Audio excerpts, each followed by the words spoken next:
budget et des comptes publics.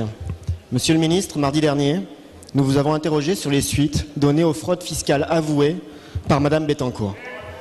Mardi dernier, vous avez répondu à Jean-Marc Ayrault avec un certain mépris en le taxant d'irresponsabilité et vous vous avez opposé à notre demande d'engager des poursuites, le secret fiscal que vous avez présenté comme une des plus grandes libertés.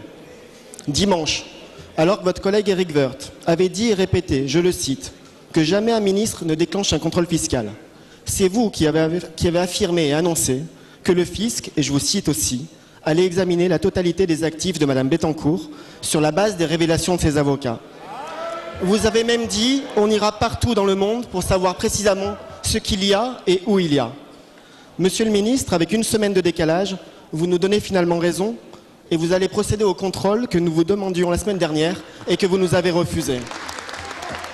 J'ai aujourd'hui deux questions simples à vous poser. La première porte sur les raisons qui ont motivé votre évolution. Pourquoi ce qui était inenvisageable la semaine dernière est aujourd'hui devenu possible? Est-ce que les déclarations de M. Juppé, de Mme Lagarde ou d'autres plus surprenantes encore sur l'existence d'un conflit d'intérêts ont compté dans cette évolution?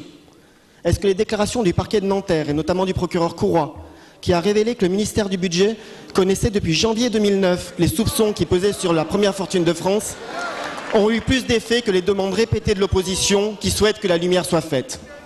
Ma seconde question, Monsieur le ministre, est encore plus simple et elle demande une réponse à la fois précise, claire et pour une fois définitive. Pourquoi, sur la base d'informations similaires, ce contrôle fiscal que vous faites faire vous-même aujourd'hui, en juin 2010, n'était pas envisageable par Éric Woerth, ministre du Budget, en janvier 2009? Monsieur le ministre du Budget et des Comptes publics. Monsieur le Président, Mesdames et Messieurs les députés, Monsieur le député, si j'ai manqué d'élégance à l'égard de Jean-Marc Ayrault, je m'en excuse.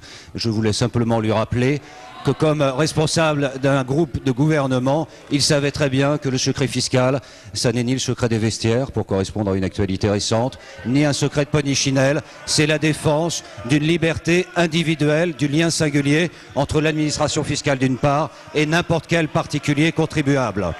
Il le sait. Il ne s'en est pas offusqué et je le redis. Pour le reste et pour le sujet qui vous anime, qui vous occupe et qui vous préoccupe, j'ai demandé au directeur général des finances publiques de prendre la parole, ce qu'il a fait aujourd'hui, pour justement rappeler là aussi quelques idées simples. Première idée simple, un contrôle fiscal, ce n'est pas un acte politique, c'est un acte administratif, c'est sous l'autorité de l'administration fiscale. Deuxième idée simple, c'est bien la moindre des choses d'établir des liens naturels entre l'autorité judiciaire d'une part, en l'occurrence le procureur de la République de Nanterre, qui a saisi le directeur des services fiscaux de Nanterre dans le cadre précis d'une instruction judiciaire et d'une enquête judiciaire avec une qualification juridique à la clé qui était l'abus de faiblesse retenu en la matière.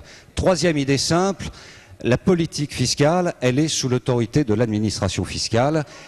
Et c'est elle qui donne le rythme. La raison pour laquelle et le directeur général des finances publiques et les positions publiques que j'ai exprimées au titre du ministère du Budget en tant que chef de l'administration fiscale, c'est que les avocats de Mme Bettencourt ont eux-mêmes pris l'opinion publique à témoin en expliquant qu'il y avait des comptes en Suisse qui n'avaient pas été déclarés.